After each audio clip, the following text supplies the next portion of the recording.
सध्या काँग्रेस म्हणून बोलायचं झालं तर आमचे राष्ट्रीय नेते राहुलजी गांधी भारतीय जनता पार्टीला ते एकटे सामोरे जात आहेत असं चित्र आहे देशामध्ये.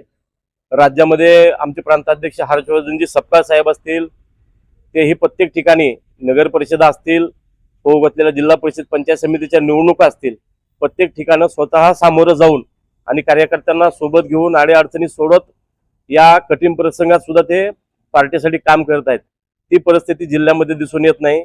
अमित भैया देशमुख स्वतः गडीवरून उतरून लोकांसाठी रस्त्यावर उतरत आहेत, प्रत्येक गावात जात आहेत, तालुक्यात जात आहेत. आता महापालिकेसाठी ते स्वतः फिरत आहेत. पण आमचे जिल्हाध्यक्ष धीरज पाटील वाडा सोडून काही यायला तयार नाहीत. आम्हाला खंत वाटते त्यांच्याबद्दल आक्षेप घेताना, पण गेलं 14 वर्ष झालं त्यांचे वडील काँग्रेस पक्षाचे जिल्हाध्यक्ष होते. त्याच्यानंतर धीरज पाटील स्वतः 6 वर्ष झालं ते जिल्हाध्यक्ष आहेत. त्याच्या आधी ते जिल्हा परिषदचे अध्यक्ष होते. होऊ घातलेल्या जिल्हा परिषद निवडणुकीच्या अनुषंगानं बोलायचं झालं तर 55 गट आणि गण जिल्ह्यात इतर गण आहेत. एकाही ठिकाणी काँग्रेसनं पदाधिकारी नेमलेलं नाही, एकाही ठिकाणी निरीक्षक नेमलेलं नाही, कुठेही ते स्वतः जात नाही आहेत. नगर परिषदेलाही आम्ही तोच अनुभव घेतला. कार्यकर्त्यांच्या पाठीशी कुठेही ते उभं टाकलेलं नाहीत.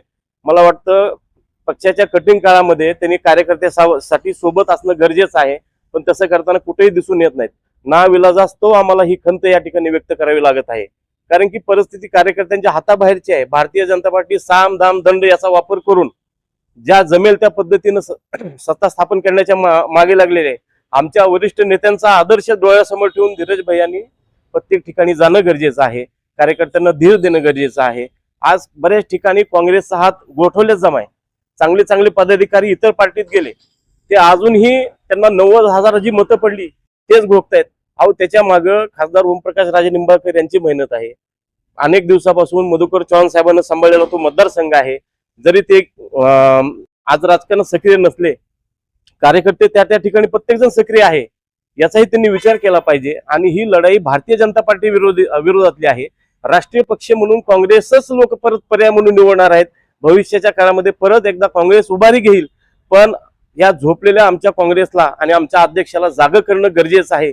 याच्यासाठी मी माध्यमांसमोर आलो आहे. आणि दुसरी महत्वाची गोष्ट, आदरणीय हर्षवर्धन सपकाळ साहेब असतील, अमित भैया देशमुख असतील, आमचे बंटी पाटील असतील, विश्वजित कदम साहेब असतील, या सर्वांनी धाराशिव जिल्ह्यामध्ये लक्ष घालून कार्यकर्त्याला बळ द्यावं, एवढीच या ठिकाणी विनंती करतो.